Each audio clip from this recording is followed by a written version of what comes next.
Hello everybody, welcome to UroChannel. This is a video for you who is seriously thinking about getting a penile enlargement procedure.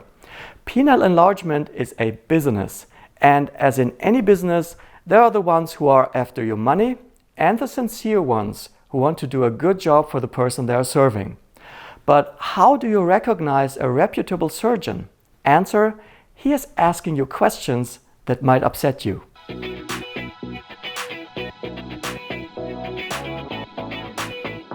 My name is Stefan Buntrock, I'm a urologist and sexologist. If you're new to my channel, in this video I explain the methods of penile enlargement. For the sake of the video you're watching, the term penile enlargement covers all aspects: length, girth, flaccid and erect state. The reasons for wanting penile enlargement can be numerous, and I don't want to go too much into detail here. Apart from the technical aspects of enlargement, there is one group of patients who don't do well after penile enhancement surgery. They shouldn't be offered such procedures because the outcome will be unsatisfactory to them. These men are very anxious or dissatisfied with the size and appearance of their penis. Despite being in the normal range, their perception of penile size differs from objective measurements. These men are very much preoccupied by the concern that their penis is too small in length and/or girth as compared to others, and they're anxious about their genitals being observed and judged by others, be it directly, like in locker rooms, or indirectly, with their clothes on. This perception contrasts with the evidence from a clinical examination that it is indeed not the case. It is a form of obsessive-compulsive behavior by the name of small penis syndrome.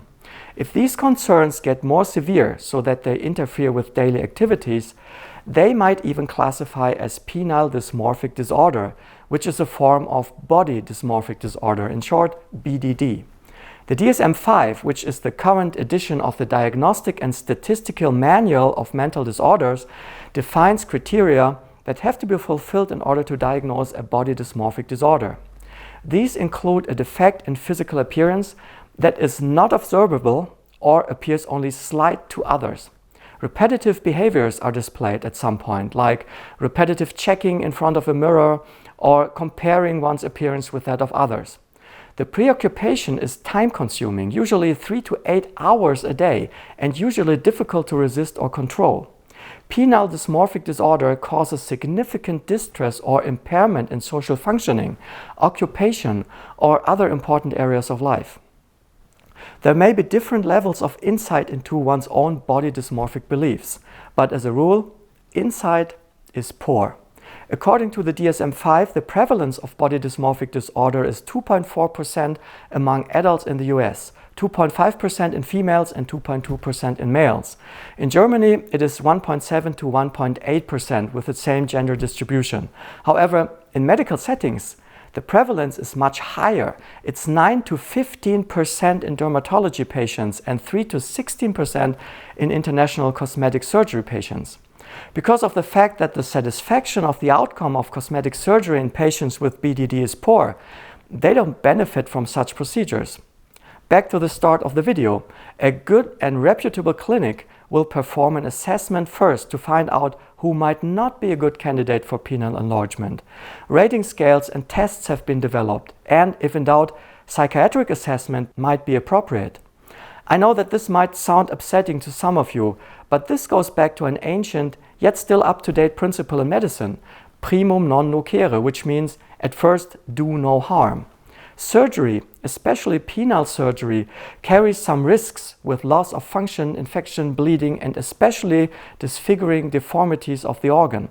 A review published in 2020 in Plastic and Reconstructive Surgery found a pooled complication rate as high as 14.6%. Eventually, there is also dissatisfaction with the outcome because of unrealistic expectations. One study found a discrepancy of 5.6 centimeters in erect penile length between the expectations and actual postoperative results. These risks will have to be weighed up against the benefits. In the end, it lies also within the responsibility of the surgeon whether he or she agrees that the requirements for a surgical procedure are met. From own experience, I know that some doctors don't look at it this way. Just the other day, one of them went ahead and performed girth enhancement in one of my Peyronie patients. I was really hoping they would be responsible enough to refuse, but no. Pecunia non olet. Money does not stink. Now it looks worse than ever. Thanks for watching. Bye bye.